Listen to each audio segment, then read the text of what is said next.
Shalom, salam sejahtera untuk kita semua. Pertama-tama saya akan mengucapkan salam sejahtera untuk dosen saya, yaitu Ibu Diana selaku dosen pengampu mata kuliah hukum perbankan, dan untuk para teman-teman semua yang sedang menonton video ini, saya sampaikan salam sejahtera untuk kita semua. Saya Gamaliel Renova Jamansius Simarmata dengan NIM 22400-598 akan mempresentasikan mengenai asuransi untuk memenuhi ujian tengah semester pada mata kuliah hukum perbankan. Asuransi. Perkembangan asuransi di dunia telah dimulai dari zaman sebelum Masehi, dilanjutkan pada abad pertengahan, dan mencapai puncak pertumbuhan signifikannya pada era revolusi industri, di mana era mekanisasi pertanian dan era reformasi produk asuransi telah bermunculan seperti asuransi kendaraan, asuransi pertanian, asuransi pabrik, asuransi perjalanan, asuransi pesawat, asuransi satelit, asuransi handphone atau laptop, asuransi kesehatan, dan asuransi pendidikan. Pada tahun 1927 di Brussels, Belgia, lahirlah International Conference of Sickness Insurance Funds and Mutual Benefit Society yang disponsori oleh International Lab Hour Organization. Presiden Amerika Serikat Franklin D. Roosevelt pada tahun 1935 menandatangani Social Security Act yang menjadi dasar santunan yang bisa diterima ahli waris. Perkembangan asuransi di Indonesia tercatat pertama kali dengan didirikannya sebuah perusahaan asuransi pertama di Indonesia yang bernama Semarang Sea, yang berdiri pada tahun 1816. Perusahaan sejenis yang berkembang pada tahun-tahun yang sama juga ialah Javasi, Arjuna Veritas, dan Mercurius. Asuransi jiwa yang pertama kali muncul di Indonesia ialah Bumi Putra pada tahun 1912 di daerah Magelang, yang diprakarsai oleh seorang guru yang bernama M. N.G. Dwi Josewojo sebagai perusahaan asuransi dengan bentuk badan usaha bersama, dan asuransi non-jiwa pertama ialah NV Indis Lloyd yang kemudian berganti nama menjadi Lloyd Indonesia. Tahun 1953, berdirilah suatu perusahaan reasuransi profesional swasta, yakni Maskapai Reasuransi Indonesia Marine, yang disusul oleh pendirian PT Reasuransi Indonesia atau Indore, yang adalah perusahaan reasuransi milik pemerintah. Pencapaian penting bagi eksistensi asuransi di Indonesia ialah dengan terselenggara Kongres Asuransi Nasional Seluruh Indonesia atau bisa disingkat dengan KANSI, yang diselenggarakan pertama kali pada 25 sampai 30 November 1956 di Bogor, yang bertujuan untuk menyatukan pendapat dan bekerjasama memberikan sumbangan yang bermanfaat bagi perekonomian nasional, mengatasi sisa-sisa sistem perekonomian kolonial, realisasi aktif terhadap pembatalan konferensi Montpellier atau bisa disingkat dengan KMB, dan peningkatan kesadaran berasuransi. Kongres inilah yang kemudian melahirkan Dewan Asuransi Indonesia atau bisa disingkat dengan DAI pada 1 Februari 1957. Pada tahun 2002, DAI berubah menjadi Federasi Asosiasi Perasuransian Indonesia atau bisa disingkat dengan FAPI, yang menaungi semua asosiasi usaha perasuransian di Indonesia, menyusul berdirinya Asosiasi Asuransi Umum Indonesia atau bisa disingkat dengan AAUI, dan Asosiasi Asuransi Jaminan Sosial Indonesia atau bisa disingkat dengan AAJSI, Asosiasi Asuransi Syariah Indonesia atau AASI, serta bergabungnya Asosiasi Pialang Asuransi dan Reasuransi Indonesia, serta Asosiasi Adjuster Asuransi Indonesia atau bisa disingkat AAAI ke dalam FAPI. Dan pada tahun 2010, nama FAPI kembali diubah menjadi Dewan Asuransi Indonesia atau DAI. Asuransi atau verzekering atau insurance memiliki pengertian sebagai suatu pertanggungan. Profesor R. Sukardono menerjemahkan asuransi yang berasal dari berzekerar dengan penanggung, yakni pihak yang menanggung resiko. Sementara Berserker diterjemahkannya dengan tertanggung, yakni pihak yang mengalihkan risiko atas kekayaan atau jiwanya kepada tertanggung.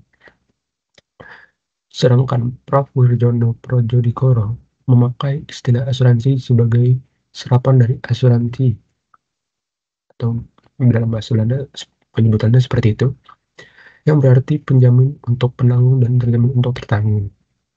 Dalam suatu skim asuransi, ada pihak yang sanggup menanggung untuk pihak lain yang menderita kerugian akibat suatu peristiwa yang akan terjadi. Dan sebagai timbal balik, pihak tersebut wajib membayar kerugian untuk pihak yang bersedia menjamin. Sehingga secara umum asuransi diartikan sebagai persiapan yang dibuat oleh sekelompok orang yang masing-masing menghadapi kerugian kecil sebagai sesuatu yang tidak dapat diduga. Apabila kerugian itu menimpa salah seorang dari mereka yang menjadi anggota perkumpulan itu, maka kerugian itu akan ditanggung bersama oleh mereka. Pasal 246 Kitab Undang-Undang Hukum Dagang menyatakan bahwa asuransi atau pertanggungan merupakan perjanjian di mana penanggung mengikat diri terhadap tertanggung dengan memperoleh premi untuk memberikan kepadanya ganti rugi karena suatu kehilangan, kerusakan, dan atau tidak mendapat keuntungan yang diharapkan yang mungkin dapat diderita karena suatu peristiwa yang tidak pasti. Pasal 1 Angka 1 Undang-Undang Nomor 40 Tahun 2014 menyatakan bahwa asuransi merupakan perjanjian antara dua pihak, yaitu perusahaan asuransi dan pemegang polis, yang menjadi dasar bagi penerimaan premi oleh perusahaan asuransi sebagai imbalan untuk memberikan penggantian kepada tertanggung atau pemegang polis karena kerugian, kerusakan, biaya yang timbul, kehilangan keuntungan, atau tanggung jawab hukum kepada pihak ketiga yang mungkin diderita tertanggung atau pemegang polis karena terjadinya suatu peristiwa yang tidak pasti, atau memberikan pembayaran yang didasarkan pada meninggalnya tertanggung dengan manfaat yang besarnya telah ditetapkan dan atau didasarkan pada hasil pengelolaan dana. Sehingga berdasarkan definisi tersebut, maka unsur-unsur asuransi ialah sebagai berikut. Yang pertama, ada pihak-pihak, yakni penanggung, dinyatakan dalam pasal 246 Kitab Undang-Undang Hukum Dagang bahwa penanggung mengikatkan diri kepada tertanggung dengan memperoleh premi untuk memberikan kepadanya ganti rugi karena suatu kehilangan, kerusakan, atau tidak mendapatkan keuntungan yang diharapkan, yang mungkin dapat diderita karena suatu peristiwa yang tidak pasti. Sedangkan dalam undang-undang perasuransian tidak terdapat istilah penanggung, melainkan langsung disebutkan perusahaan asuransi umum dan jiwa. Dan usaha perasuransi yang berkaitan dengan jasa pertanggungan atau pengelolaan risiko, pertanggungan ulang risiko pemasaran dan distribusi produk asuransi atau produk asuransi syariah, konsultasi dan keperantaraan asuransi, asuransi syariah, asuransi atau penilaian kerugian asuransi atau asuransi syariah. Berikutnya ada tertanggung. Sebagaimana dalam pasal 246 Kitab Undang-Undang Hukum Dagang, merupakan pihak yang membayar premi dan menerima ganti rugi karena suatu kehilangan, kerusakan, atau tidak mendapatkan keuntungan yang diharapkan, yang mungkin dapat diderita karena suatu peristiwa yang tak pasti. Sedangkan dalam undang-undang perasuransian dijelaskan bahwa tertanggung merupakan pihak yang menghadapi risiko sebagaimana diatur dalam perjanjian asuransi atau perjanjian reasuransi. Berikutnya ada pemegang polis. Istilah ini hanya tercantum dalam undang-undang perasuransian yang menjelaskan bahwa pemegang polis merupakan pihak yang mengikatkan diri berdasarkan perjanjian dengan perusahaan asuransi syariah, perusahaan reasuransi, atau perusahaan reasuransi syariah dengan tujuan untuk mendapatkan perlindungan atau resiko bagi dirinya tertanggung, atau peserta lain. Berikutnya ada status-status pihak, yakni penanggung. Harus berstatus sebagai perusahaan badan hukum yang dapat berbentuk perseroan terbatas, perusahaan perseroan atau persero, atau koperasi. Tertanggung dapat berstatus sebagai perseorangan, persekutuan, atau badan hukum, baik sebagai perusahaan atau bukan perusahaan. Tertanggung berstatus sebagai pemilik atau pihak berkepentingan terhadap harta yang diasuransikan. Yang menjadi objek asuransi dapat berupa benda, hak, atau kepentingan yang melekat pada benda, dan sejumlah uang yang disebut premi atau ganti kerugian. Melalui objek asuransi tersebut, ada tujuan yang ingin dicapai oleh para pihak. Berikutnya ada peristiwa asuransi, merupakan perbuatan hukum atau legal act, berupa persetujuan atau kesepakatan bebas antara penanggung dan tertanggung mengenai objek asuransi, peristiwa tidak pasti atau evenement yang mengancam benda asuransi, dan syarat-syarat yang berlaku dalam asuransi. Persetujuan atau kesepakatan bebas tersebut dibuat dalam bentuk tertulis yang disebut tertulis ini merupakan satu-satunya alat bukti yang dipakai untuk membuktikan telah terjadi asuransi. Dasar pengaturannya ialah sebagaimana dijelaskan dalam pasal 1320, 1321, dan 1338 BW atau Borderline White Book atau Kitab Undang-Undang Hukum Perdata.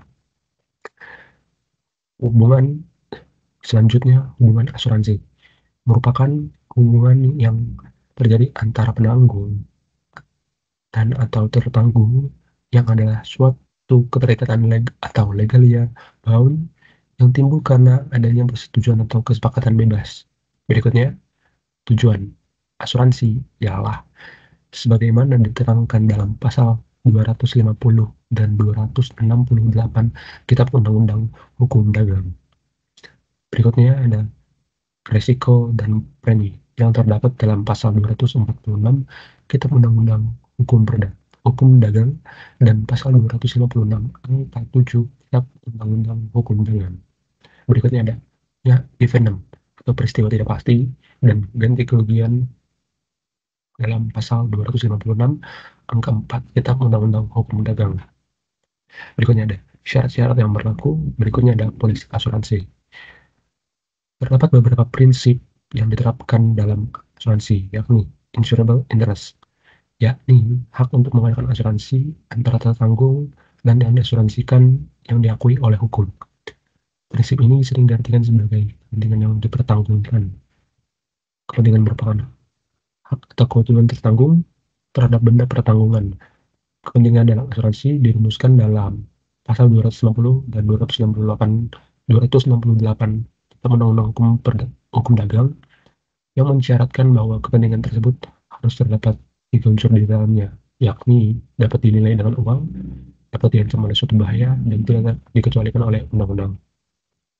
Di sini saya akan sedikit menjabarkan tentang pasal-pasal yang tadi telah disebutkan, yaitu pasal 246 Kitab Undang-Undang Hukum Dagang yang mengatakan bahwa asuransi atau pertanggungan adalah suatu perjanjian dengan mana seorang penanggung mengikat diri kepada seorang tertanggung dengan menerima suatu premi untuk memberikan penggantian kepadanya karena suatu kerugian, kerusakan, atau kehilangan keuntungan yang diharapkan yang mungkin akan dideritanya karena suatu peristiwa yang tak tertentu. Pasal 256 Kitab Undang-Undang Hukum Dagang. Setiap polis Pasal 256 Kitab Undang-Undang Hukum Dagang. Setiap polis Pasal 256 Kitab Undang-Undang Hukum Dagang mengatakan bahwa setiap polis, kecuali yang mengenai suatu pertanggungan jiwa, harus menyatakan hari ditutupnya pertanggungan, nama orang menutup pertanggungan atas tanggungan sendiri atau atas tanggungan seorang ketiga, suatu uraian yang cukup jelas mengenai barang yang dipertanggungkan, jumlah uang untuk berupa jumlah uang untuk berapa diadakan pertanggungan, bahaya-bahaya yang ditanggung oleh si penanggung saat padanan bahaya mulai berlaku untuk tanggungan si penanggung dan saat berakhirnya itu premi pertanggungan tersebut dan pada umumnya semua keadaan yang kiranya penting bagi si penanggung untuk diketahuinya dan segala syarat yang diperjanjikan antara para pihak polis tersebut harus ditandatangani oleh orang tiap-tiap penanggung. Lanjut, berikutnya ada utmost good faith, ialah adanya kejujuran oleh si penanggung mengenai syarat dan kondisi asuransi dan si tertanggung. Sendiri juga harus memberikan keterangan yang jelas dan jujur tentang objek yang dipertanggungan. Prinsip ini merupakan tindakan untuk mengungkapkan semua fakta dari objek yang diasuransikan, baik yang diminta ataupun tidak secara lengkap dan akurat. Indemnity, sebagaimana yang diterangkan dalam pasal 252, 253, dan 278 Kitab Undang-Undang Hukum Dagang, maka pihak penanggung akan menyediakan dana kompensasi agar si tertanggung dapat berada dalam posisi keuangan sebelum terjadi peristiwa tertentu yang mengakibatkan kerugian tersebut. Proximate cause, penyebab yang menimbulkan kejadian suatu akibat tanpa ada intervensi dari sesuatu.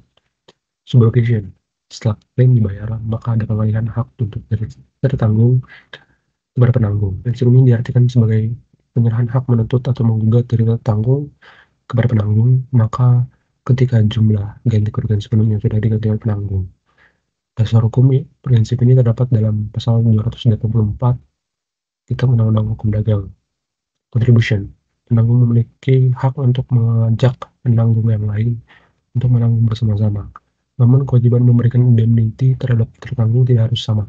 Prinsip ini terjadi jika ada double insurance sebagaimana diatur dalam pasal 278 Kitab Undang-Undang Hukum Dagang, yakni jika dalam satu-satunya polis ditandatangani oleh beberapa penanggung.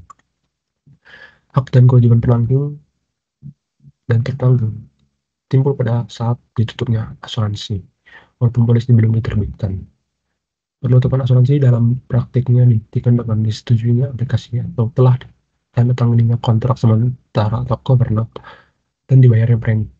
Selanjutnya, berdasarkan ketentuan yang berlaku, maka penanggung atau perusahaan asuransi wajib untuk menerbitkan polis asuransi. Seluruh ketentuan mengenai asuransi diatur dalam Kitab Undang-Undang Hukum Dagang atau White Book Panel 1838 yang membuat peraturan-peraturan mengenai asuransi kebakaran, asuransi hasil bumi, serta asuransi jiwa. Selanjutnya terdapat juga Undang-Undang Nomor 40 Tahun 2014 tentang perasuransian, Keputusan Menteri Keuangan Republik Indonesia Nomor 1249 KMK-013-1988 tentang ketentuan dan tata cara pelaksanaan usaha di bidang asuransi kerugian dan KMK Nomor 1250 KMK-013-1888 tentang usaha asuransi jiwa. Berikutnya saya akan memaparkan kesimpulan, yaitu yang pertama,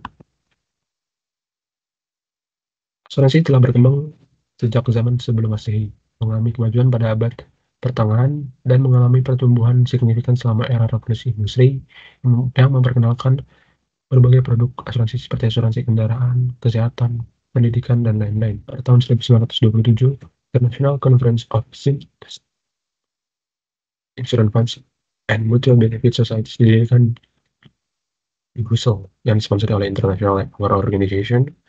Salah satu pencapaian penting dalam sejarah asuransi di Amerika Serikat adalah ketika Presiden Franklin D. Roosevelt menandatangani Social Security Act pada tahun 1935 yang memberikan jaminan sosial kepada ahli waris. Di Indonesia, perkembangan asuransi dimulai dengan pendirian Semarangsi pada tahun 1816 yang diikuti oleh perusahaan lainnya seperti Javasi dan Merkurius. Perusahaan asuransi jiwa pertama Bumi Putra didirikan pada tahun 1912 dipegang oleh M.N.G. Dwijosowejo. Sedangkan asuransi non-jiwa pertama adalah NV English Lloyd yang kemudian menjadi Lloyd Indonesia. Pada tahun 1993 berdiri Maskapai Asuransi Indonesia. Kemarin sebagai perusahaan asuransi swasta pertama diikuti oleh PT Asuransi Indonesia atau Indore, perusahaan asuransi milik pemerintah. Kongres Asuransi Nasional Seluruh Indonesia atau KANSI pertama diadakan pada tahun 1996 dimundur dan menghasilkan pembentukan Dewan Asuransi Indonesia atau DAI pada tahun 1997 yang kemudian berubah menjadi Federasi Asosiasi Perusahaan Indonesia atau FAPI pada tahun 2002 sebelum kembali menggunakan nama DAI pada tahun 2010. Berbagai asosiasi asuransi seperti Asosiasi Asuransi Umum Indonesia atau AAUI dan Asosiasi Asuransi Syariah Indonesia atau AASI berada di bawah payung DAI.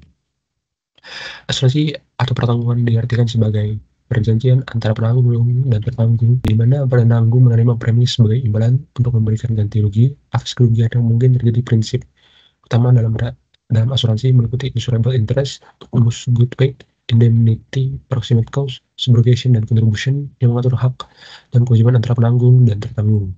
Polis asuransi merupakan dokumen tertulis yang menjadi bukti sah perjanjian tersebut. Aspek hukum asuransi di Indonesia diatur dalam Kitab Undang-Undang Hukum Dagang atau KUHD dan Undang-Undang Nomor 40 Tahun 2014 tentang perasuransian. Sekian presentasi yang dapat saya sampaikan untuk memenuhi ujian tentang semester hukum perbankan. Terima kasih.